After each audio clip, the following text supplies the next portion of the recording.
Does Judas offer to substitute his punishment for his brother remind you of something else in the Bible? Jesus offered himself for us. Jesus. Yeah. He did that for us. And this is what Joseph was hoping for. He was hoping to get this kind of commitment out of his brothers. I'm going to go into chapter 45. We're not going to go through the whole chapter, but it's important to see how this winds up here. Verse 1 and 2 of Genesis 45. What effect did Judah's appeal have on Joseph? He emotionally wrecked it. Okay. He could control himself no longer. He sent everyone except his brothers out of the room. And except that he wept so loudly that the Egyptians could hear it down the hallway there.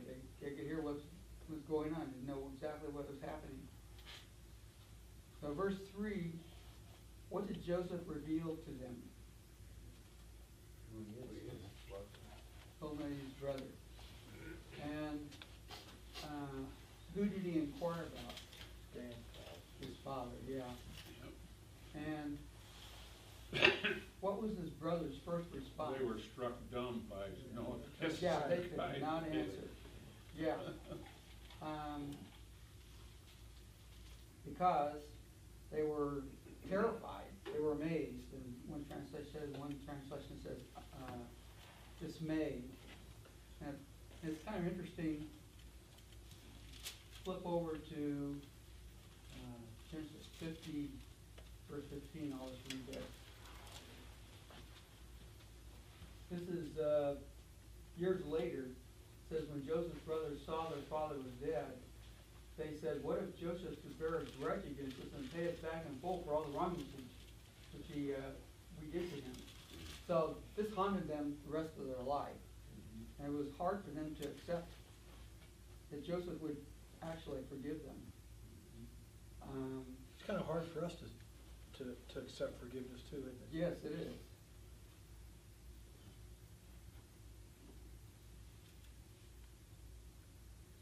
I'm going to flip over to Zechariah for a second. Zechariah 12, verse 10. I've just been reading in Zechariah lately.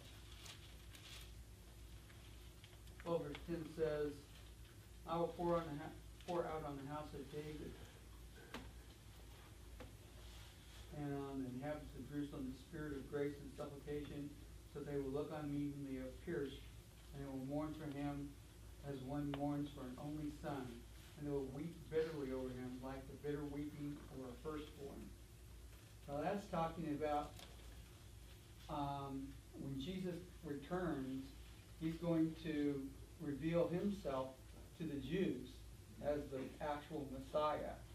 And similar type situation to this, Joseph's revealing himself as he's actually their brother and the ruler of Pharaoh, and Jesus is going to reveal himself to Israel, and they'll accept him as Kind of the Messiah. gospel for the last days, isn't it? Yeah. Now, verse 4 and 5 back there in chapter 45 of Genesis. How did Joseph try to soothe their dismay and fear? Come close to me. Okay. One thing, because you didn't dare approach too close to people right out those days. Yeah, he did that. And what else did he do? Inviting intimacy. Okay. But he said that God sent me before you to preserve life. Exactly, yeah. So what does that tell you about Joseph? He had a spiritual understanding. Yes, he had an eternal perspective. Joseph was mature during this time too.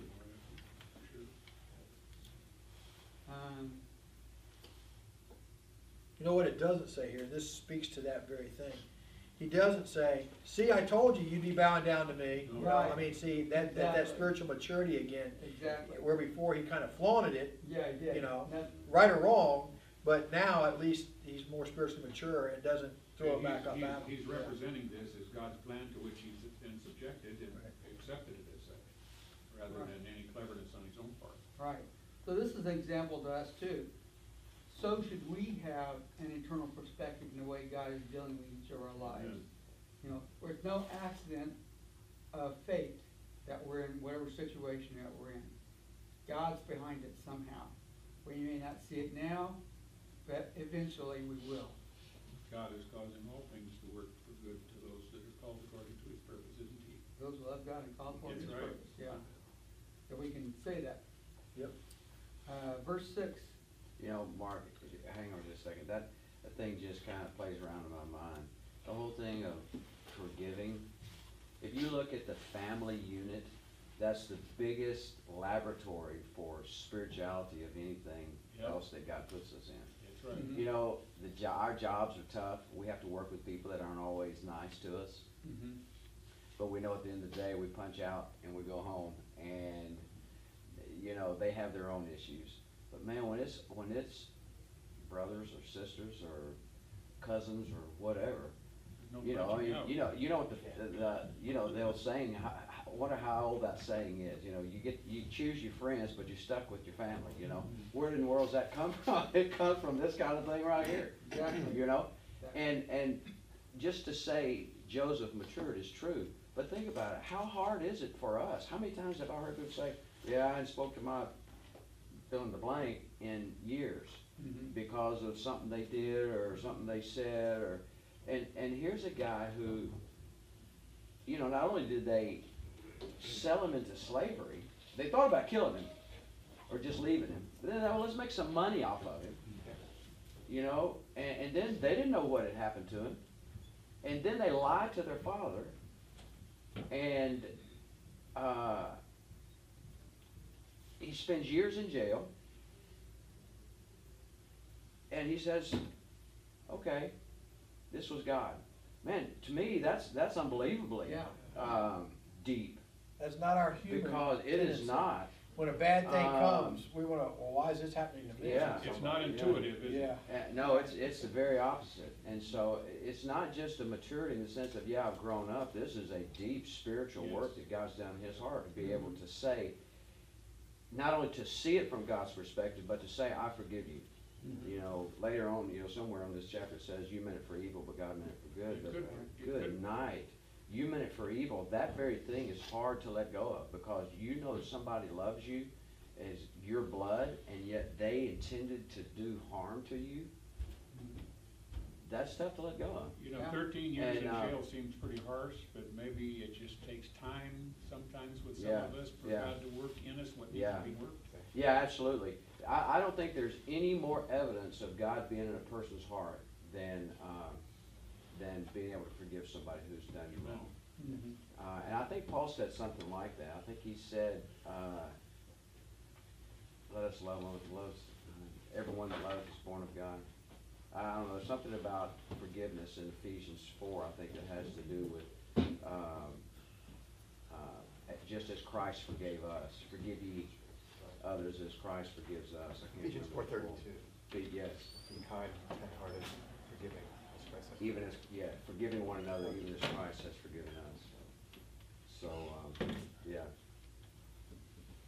Where's everybody going now? PRE. This is the, Yeah, the the- carnival. I'm almost wrapping up here a little bit. Verse 6, how many years of famine are left? 5 years. And verse 7, what did Joseph see as God's overall plan for his years of slavery? Preserve a remnant. Preserve a Preserve it, remnant, yeah. keep you alive. How? By a great deliverance. By great deliverance, right, referring to God. Exactly. And in verse 8, who did Joseph believe sent him to Egypt? God. It wasn't you guys. Yeah, You were that's just pawns amazing. in God's hands. That's amazing. It was God, not you. Yeah. Yeah. That's amazing that he said that. So who does Joseph give credit for success? God, obviously. And said, he has made me a father in the sense of being Pharaoh's advisor to Pharaoh. He's made me a father to Pharaoh. And he also said, he made him lord of all his household and ruler over the land of Egypt. Now, since Joseph believed that God was guiding him all the way, it was only fitting then that God should get the credit, looking at his final result. If he'd had another perspective, he would have taken credit and thought, look what I did. But he had got the credit, because he saw that God was the one who was working through all this. You know, God promised Abraham along before that he would, that there'd be a nation from him that would, you know, populate the world, and that's how he kept his promise. Because he killed all the brothers, he made what he wanted.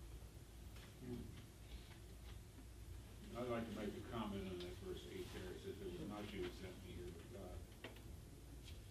And a lot of times in trials and stuff we go through, we need to remind ourselves that God is in everything that is happening to his people. And if you don't remember that, you begin to chafe under it. But if you can remember it, we're not all totally consistent in that either. It depends on how surprised we may be by what happened, that turn of events and things like that, but it's something we can encourage one another with. Just remember, in whatever you're going through, God is there, and he's promised never to leave you nor forsake you, and God is working everything together for good to them that love him and are called according to his purpose, and the relevancy of those two things need to be kept ever present in your mind, particularly when you're going through trials and tribulations. And that's not always intuitive either, to do that. Sometimes we think more about the trouble than we do about God. Keep our focus, keeping our eyes upon him, you can traverse almost anything. That was not a momentary revelation for Joseph, or something that God had been working on him through the years. Through all those years. And now you see the culmination of it in his statement here. Well, that's all I have for today. Then What it goes, verse did we stop with? we'll stop with verse 8, chapter 45. So we'll pick up there next time. And someone like to close